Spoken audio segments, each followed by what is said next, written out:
على الانستغرام وعلى اليوتيوب وعلى الفيسبوك، أسرار التوحد وأسرار الصحة العامة. أرحب بكم بهذه الخاطرة الصباحية، وأتمنى أحد يأكد لي أن الصوت جيد. إن شاء الله يكون الصوت جيد والحضور أيضا جيد.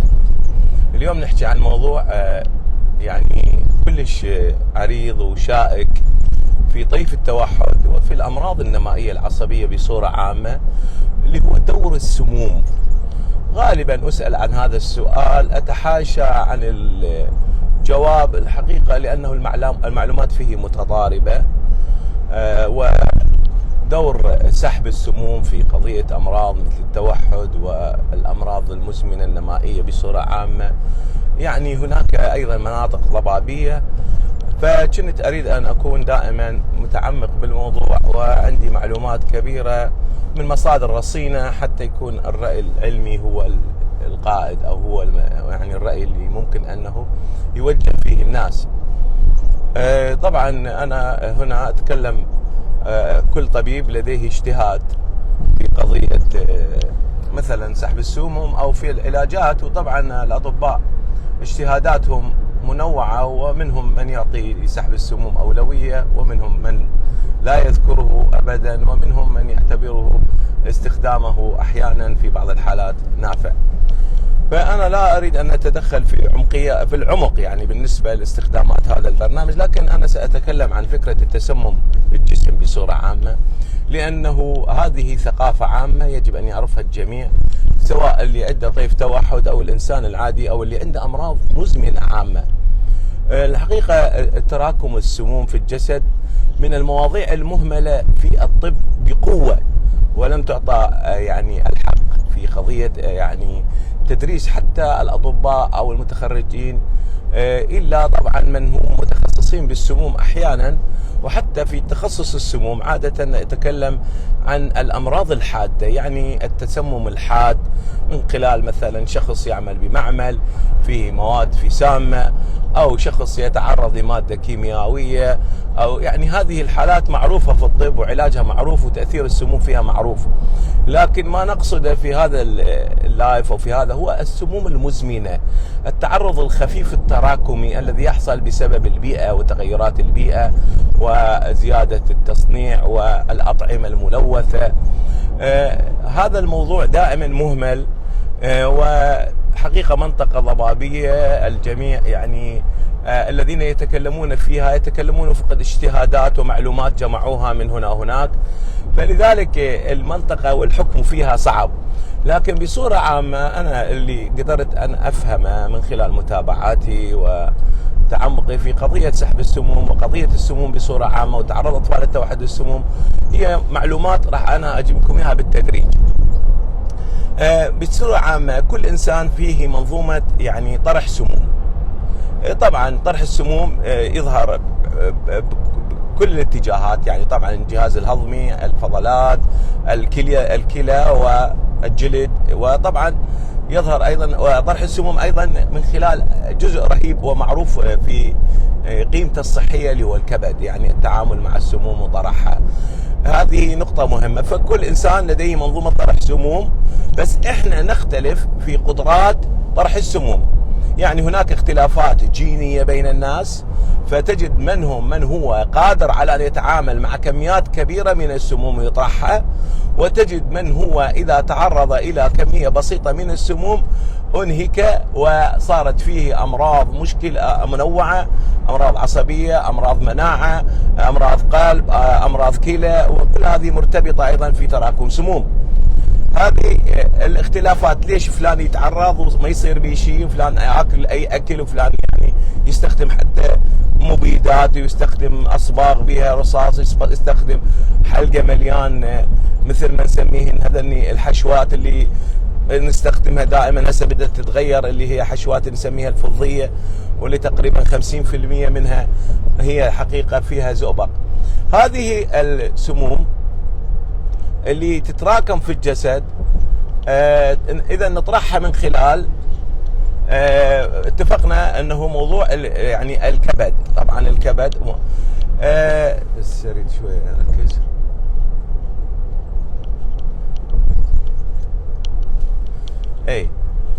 فاذا السموم بس خلينا نتذكر، بس نسيت والله دقيقه.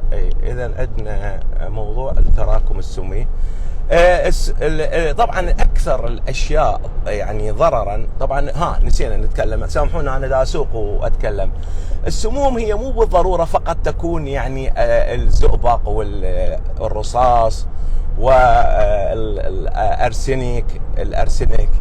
اللي هو شيء يسموه الزرنيخ.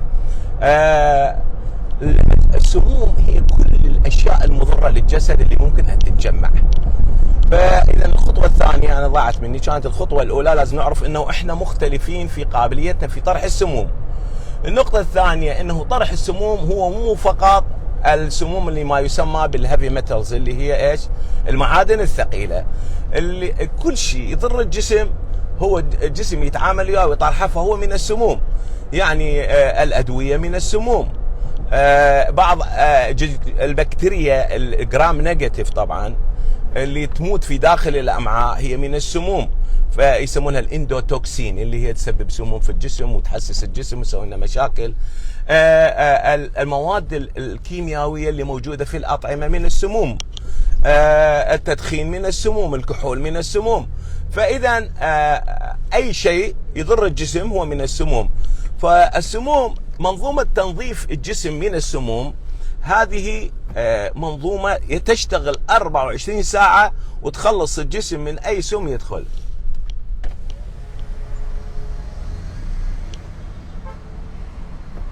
بس خلينا نسلم على الجماعه. عيوني اقدر اطلع منها؟ رحم الله والديك. فاذا السموم لازم نفهمها، ان نقول سحب السموم، تنظيف الجسم من السموم، مو معناها فقط المعادن الثقيله. السموم هو كل شيء يضر الجسم ويتراكم فيه. مسؤوليه الجسم طبعا ان ينظفه، ومسؤوليتنا احنا ان نحسن من قدره الجسم في تنظيف نفسه من هذه السموم.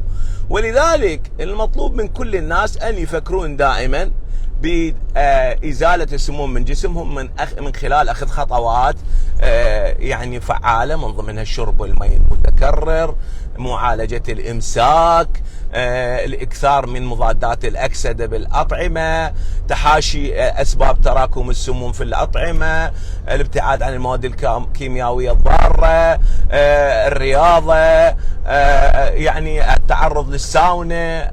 يعني هذه شائعة ومعلومة، يعني أنه أنت تستخدم أساليب لتحسين قدرات جسمك في طرح السموم. فما يحصل الحقيقة عند بعض الناس، مثلا خلينا نقول الأطفال المصابين بطيف التوحد، منظومة تنظيف جسمهم من تلك السموم تكون يعني ضعيفة.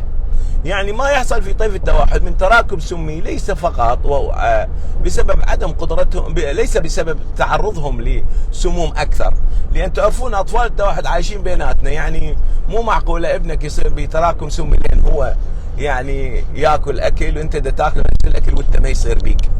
عادة التراكم السمي اللي يحصل في هؤلاء الأطفال المصابين بالأمراض العصبية نتيجة ضعف قدرتهم في طرح السموم.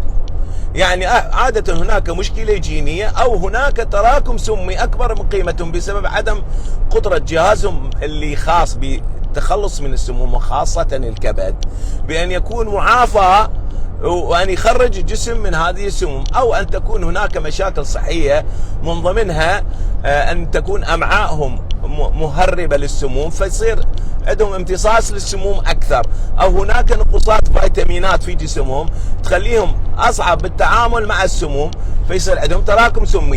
إذا التراكم السمي غالبا يحصل ليس بسبب تعرضهم أكثر من عندكم، إلا البعض القليل من هذول اللي هم يصير عندهم تعلق ببعض الأطعمة السامة، من ضمنهم ذلك الأطفال مثلا يأكلون أطعمة مصنعة من جنس واحد من مصدر غير ملوث، أو هناك منهم من يتعلق في أمور فيها سموم، وهذه حقيقة نادرة.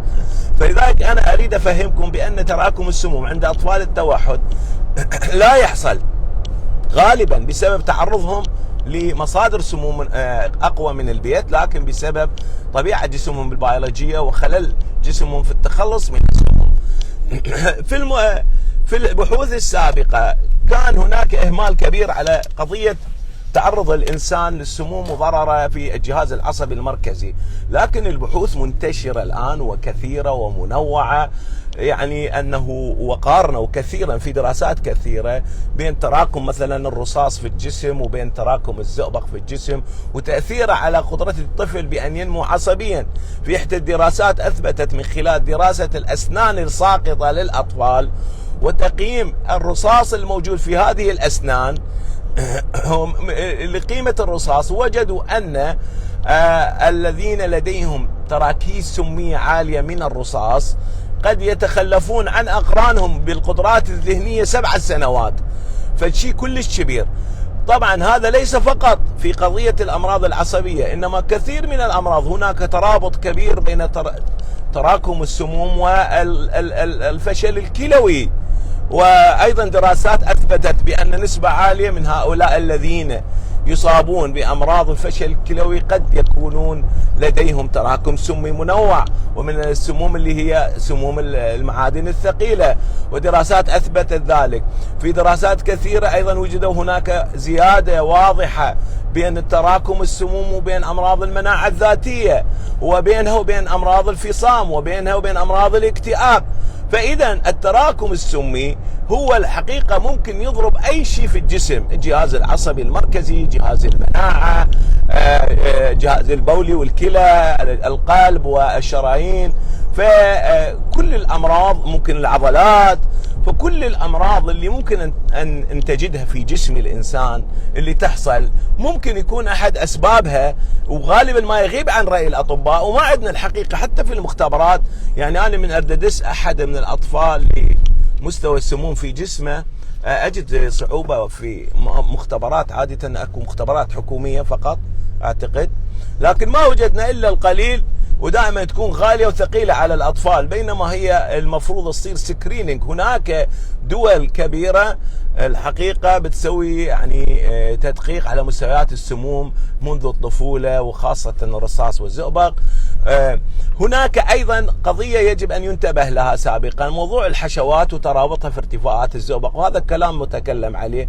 يعني طبعا هناك تساهل كبير في الحشوات سابقا، الآن التوجه كبير، لكن الحشوات السابقة اللي موجودة في داخل الأسنان اللي هي تحتوي على أيضا الزئبق، هذه عليها كلام كبير. إزالتها إنه أحيانا تكون أخطر من بقائها إذا أزالها طبيب ما عنده خبرة في كيفية الإزالة، لأن عملية تكسيرها تؤدي إلى أبخرة، والأبخرة تكون مضرة وإلى بلع قسم من هذا الزئبق إلى داخل الجسم. فيعني يراد شخص، ونتمنى من اخوتنا اطباء الاسنان لو لديهم دورات في تعليم الاطباء المعروفين في ازاله تلك الحشوات من الاسنان وفق نظام علمي وصحي، وتصير مراكز متخصصه وتبديلها بالحشوات الجديده، لانه خاصه اللي لديهم امراض منوعه مزمنه الحقيقه المفروض يزيلون هذه الحشوات، وخاصه اذا كانت اكثر من مكان، لأنه الحشوة هي ليست ثابتة، هناك دائما تتعلج وتاكل وتتعرض إلى مواد حارة وباردة، هاي كلها تأثر وتقشر وترذذ وتقلل، يعني بالنتيجة راح هناك جزء من هذه السموم. يعني على أحد الأطباء يقول في التعليمات الأمريكية أنه هذه الحشوات إذا أخرجتها من الإنسان يجب أنه لا ترميها مع القمامة العادية، تفصلها، تعتبرها من السموم. فهو يسأل يعني وضحك يقول إذا هاني من أخلي هاي الحشوة بالزبالة لازم أخليها بقسم السموم، زين أنا فمي يعني بالنسبة لي يعني معقولة، يعني مو مهم مثل ما تنتبهون في قضية الزبالة، إذا الزبالة تخافون تتلوث منها، شلون أنا ما أتلوث منها؟ فهناك الحقيقة كلام متزايد على ضرر تلك الحشوات بالنسبة للأمراض العامة عموما وأمراض الجهاز العصبي خصوصا. فمن يملك تلك الحشوات ويعني لديه أعراض صحية عامة مزمنة، يعني هناك نصيحة، بس أنا أخاف من عملية الإزالة، لأن عملية الإزالة قد تسبب ضرر إذا لم تكن علمية. يعني هناك لازم سكشن قوي، الدخان ينسحب، الشخص ما يبلع اللعاب ماله، لازم أكو ماسك على الأنف، يعني هناك يجب أن تكون إجراءات وقائية حتى لا يتم سحب جزء من تلك السموم. الموضوع اللي نريد نتكلمه، من يكون عندنا شخص مثلا طيف التوحد، ما هو الرأي العلمي في استخدام قضية الاستخلاب أو الكليشن؟ وهو هذا السؤال اللي دائما ينطرح، الكليشن أو الاستخلاب ودوره في عملية يعني الشفاء من طيف التوحد. لا شك أن كثير من أطفال التوحد لديهم صعوبة أحيانا في طرح السموم، لكن الحقيقة ليس نسبة عالية منهم يصلون إلى درجة هم بحاجة إلى الاستخلاب. يعني حالات قليلة ونادرة يثبت أن مستويات تلك السموم في الجسم مرتفعة 6 مرات 7 مرات عن حد الأعلى. يعني بصورة عامة مثلا إذا أنت تشوف مثلا السليد يعني يقولون عليه 2 يعني بالقياس ماله، هذا كلش آمن فما دون. طبعا أصلا هي المفروض المستويات الطبيعية للمعادن الثقيلة 0، يعني جسمك ما معد بأن يكون فيه تلك المعادن الثقيلة المضرة، لكن نقول ما عم البلاء به وكثر التعرض له، هناك مستويات مقبولة تكون عادة غير مترافقة لأمراض مزمنة. مثلا من يطلع لك أنت مثلا 20 يعني 10 مرات أكثر مثلا من الحد الأعلى المسموح، فبمعنى يعني أنت فعلا في حالة من بحاجة، يعني ربما ستكون في وضع يعني أسوأ، يعني إذا تركت فيكون ربما سحب السموم من عندك معقول. لكن نسبة عالية جدا من أطفال طيف التوحد هناك ارتفاعات قليلة في السموم وفي المعادن الثقيلة. بهذه الطريقة أنا دائما طريقتي أنا طبعا استخدم يعني دائما خلطات لسحب السموم، لكن الخلطات هذه شائعة وموجودة، أكثرها مضادات أكسدة شائعة. ما استخدم نظام EDTA وجماعة الاستخلاب، هذا المفروض يصير في مراكز متخصصة، والمفروض يكونون من ضمن القلة القليلة التي فيها سموم حقيقة كبيرة، وأن يكون طفل التوحد معاند في الاستجابة للدعم الطبيعي العادي. وهناك ما يدلل على وجود ارتفاعات واضحة في مستويات السموم في الجسم إلى بضعة يعني خلينا نقول 10 أضعاف أو كذا. فإذا ماذا تفعل أنت في البداية؟ ما تفعله في البداية من تشوف ابنك أنت مشكوك في أن يكون لديه شيء من التراكم السمي، عليك أن تأخذ بالأسباب العادية الأولية. الأسباب الأولية اللي دائما نركز عليها أنه طبعا إحنا موضوع أنه الطفل أول شيء لازم أن نعطيه بعض الدعم اللي هي ندعم صحته العامة. وإحنا تعرفون أن إحنا في العلاجات مالتنا دائما نعطي هاي الأوميجا 3، إذا عنده فقر دم نعطيه حديد، لأن الجسم إذا ما عنده حديد يزيد امتصاص المواد السامة. وطبعا قبل ما نحكي على دعم الجسم نحكي على توقيف مصادر السموم التراكم اللي تراكم. منين جاي يعني هذا؟ إذا كان مثلا شخصا ما، وإحنا قليل عندنا يأكل سمك بحري بتكرار وزايد عنده، طبعا احنا نحتاج تحاليل عميقة لمعرفة مصدر تلك السموم، إذا كانت هي عضوية أو غير عضوية، لأن الزئبق العضوي دائما يأتي مثلا من اتجاه، بينما واحد يجي من الحشوات وواحد يجي من مثلا السمك الملوث بالزئبق. فاحنا شنو المفروض نهتم به؟ دقيقة. إذا احنا قطع كل مصادر لها علاقة في قضية تراكم سمي، مثل ما تعرفون مثلا الرصاص، وطبعا مصادره طبعا الصبغ. الآن الصبغ قليل، يعني الرصاص اللي بالصبغ الآن توقف عن الاستخدام قديما، بس ممكن يكون شخصا ما يعيش في بيت، هذا البيت كان مصبوغ طلاء سابق وقديم فيه رصاص. ايضا ممكن يكون في مكانات صناعة او البطاريات، ومثل جمع البطاريات وتخزين البطاريات. هناك بعض المواد التجميل ايضا ممكن تكون فيها مواد كيميائيه، خاصه المصدرها مو رصين، يعني مثلا الصيني وما صيني، نوبات يستخدمون الرصاص. كثير من الشامبوات احيانا الخطره، انا دائما اركز على هذا الموضوع، قد يكون فيها مواد كيميائيه. القصد هناك مصادر قد تكون هي سبب تلك التراكمات. واركز على الطعام، ودائما نقول الطعام جدا مهم في قضيه انتقائك للطعام الطبيعي اللي ما مخلوط مواد حافظة ومواد قد تكون يعني خطرة وسمية. فإذا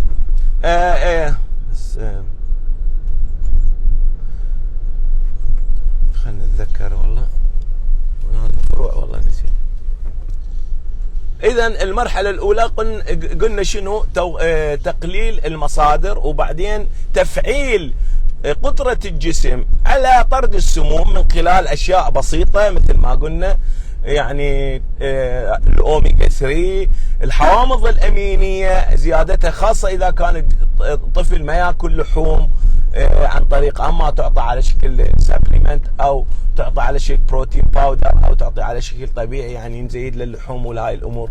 الحديد قلنا، الأشياء اللي ممكن أن تدعم قدرة الكبد في طرح السموم دائما هي دقيقة خاف ذا. فنحاول أن ننشط الكبد طبعا من خلال منظومة الجلوتاثيون. وتعرفون أنتم الجلوتاثيون دائما هو نسميه الماستر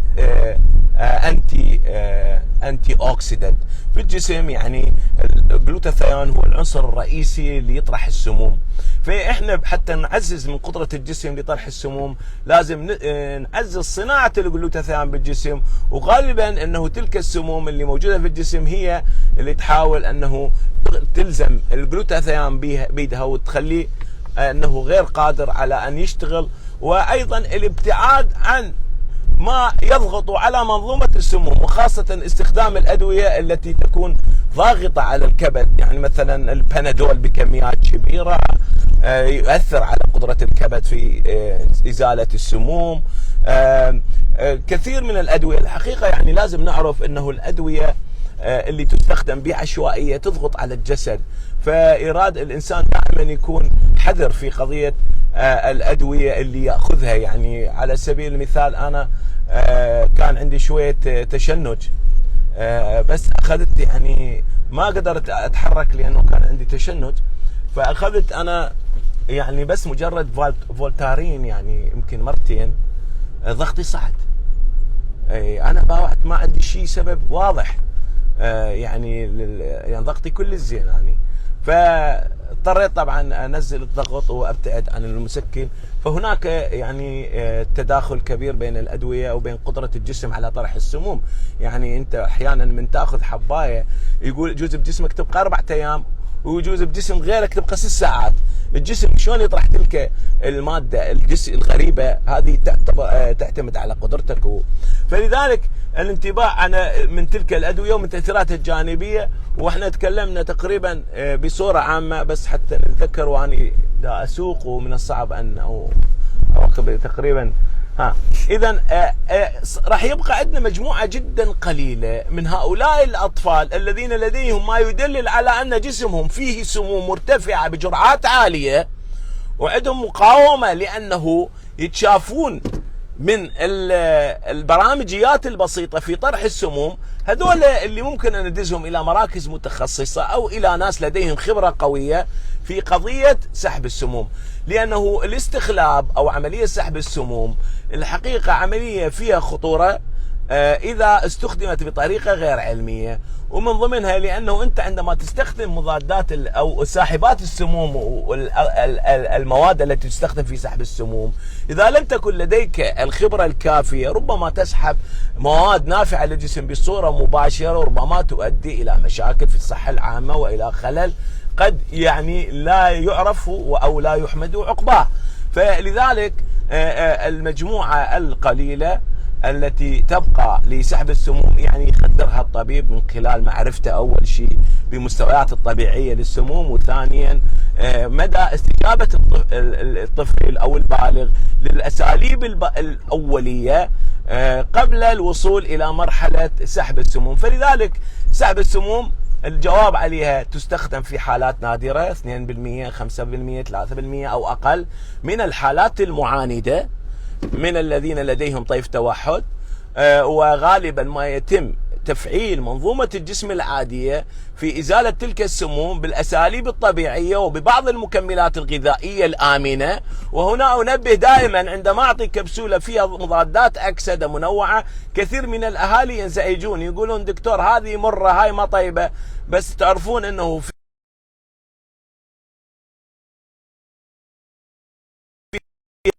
بوك أسيد طبعا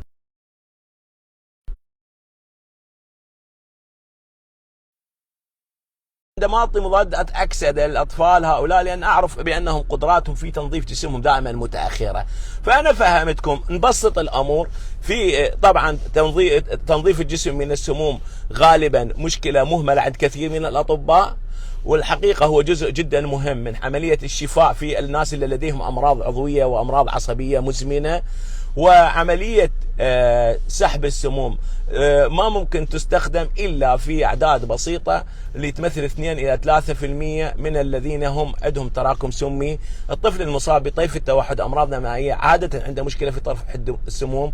يمكننا أيضا أن نخفف من تلك المشكلة باستخدام الأساليب الوقائية العادية، منها زيادة شرب الماء، منها مثلا إذا كان عنده إمساك معالج، الابتعاد عن الأشياء المضرة، ومحاولة أيضا إزالة تلك السموم من خلال دعم الجسم ببعض المكملات الغذائية وزيادة شرب الماء مثل ما قلنا، ومضادات الأكسدة والأطعمة اللي فيها مضادات أكسدة، مثلا سلفر رافين اللي هو موجود أيضا بالبروكلي. موضوع احنا تكلمنا عن المحسنات اللي تحسن الجلوتاثيون. هذه أشياء كثيرا ما نستخدمها من أجل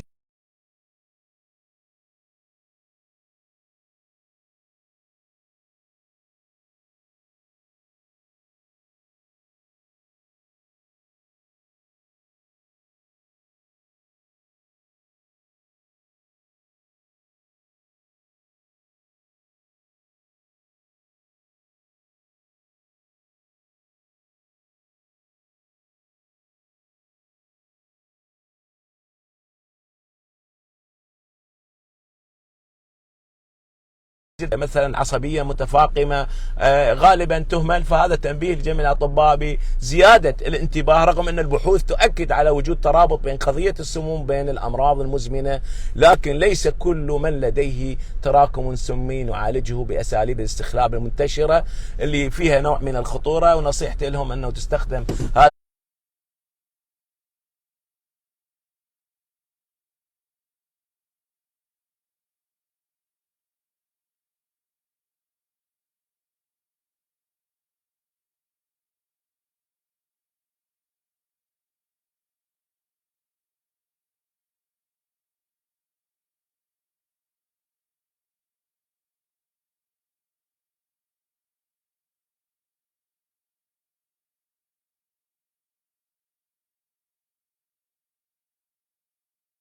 هذه في الحالات النادرة اللي فيها